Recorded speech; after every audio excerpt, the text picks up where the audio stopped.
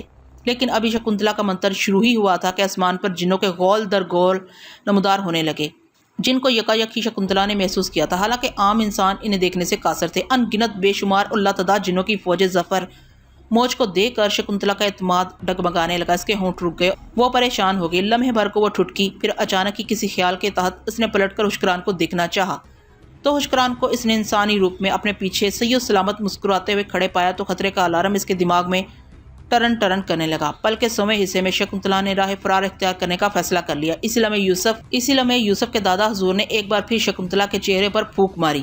اب کے جلن کی شدت نے شکنتلا کو چیخنے پر مجبور کر دیا، لیکن فوراً ہی تکلیف کو ضبط کرتے ہوئے اس نے غائب ہونے کا منتر پڑھنا شروع کر دیا۔ لیکن خوشکران اب اس کا ارادہ بھانپ چکا تھا۔ اس نے دائیں ہاتھ پھیلا کر اپنی جناتی طاقت والا تھپڑ اس زور سے شکنتلا کے چہرے پر مارا کہ شکنتلا کا دماغ یقیناً سائیں سائیں کرنے لگا۔ اس کی آنکھوں کے آگے اندھیرا چھانے لگا، خون کی لکیر اس کے ہونٹوں سے بہہ نکلی۔ شکنتلا فوراً ہی ناک کی سیدھ میں بھاگ نکلی اور بھاگتے بھاگتے غائب ہونے کا منتر پڑھنے کی کوشش کرنے لگی۔ لیکن اب اس پر ایک نیا خوفناک انکشاف ہوا جس سے وہ لرز گئی۔ خوشکران کے تھپڑ سے اس کی زبان اس کے اپنے ہی دانتوں تلے آ کر زخمی ہو گئی تھی، جس سے اس کا منہ خون سے بھر چکا تھا۔ تکلیف اور منہ میں بھرے خون کی وجہ سے اس سے منتر صحیح نہ پڑا جا رہا تھا۔ دوسرے خوشکران اور جنات کے خوف کے باعث شکنتلا بھاگتے بھاگتے بار بار پیچھے بھی دیکھ رہی تھی، جس کی وجہ سے اس کا دھیان پوری طرح اپنے منتروں پر مرتکز بھی نہ تھا، جس کی بنا پر اسے منتر بروقت مکمل کرنے میں مشکل پیش آ رہی تھی کہ بھاگتے بھاگتے اسے ٹھٹکنا پڑا، کیونکہ اس کے سامنے بے شمار جن قطار در قطار اس کا راستہ روکے اسے کھڑے نظر آئے۔ ادھر منہ میں خون بھر جانے کے باعث منتر کے لفظ درست ادا نہ ہو رہے تھے اور شکنتلا کو بار بار تھوکنا پڑ رہا تھا۔ اس صورتحال سے شکنتلا پر گھبراہٹ طاری ہوگی، لیکن اب بھی وہ بار بار غائب ہونے کے لیے منتر نئے سرے سے پڑھ رہی تھی کہ شڑاب کی آواز گونجی اور تکلیف سے شکنتلا کی چیخ نکل گئی۔ پلٹ کر دیکھا تو خوشکران قہر آلود نگاہوں سے اسے ہاتھ میں آتشی کوڑا پکڑے نظر آیا۔ نئی تکلیف یقیناً اسی شعلے لپ لپاتے کوڑے کی تھی، اور پھر خوشکران نے دوبارہ کوڑا لہرایا۔ اب کے کوڑا ساڑی پہنی شکنتلا کی اریاں کمر پر پڑا تو بلبلا اٹھی اور اپنی داہنی سمت بک ٹوٹ بھاگی، لیکن ادھر بھی اسے جنات قطار در قطار نظر آئے جو خوشکران کے کسی بھی اشارے کو منتظر تھے۔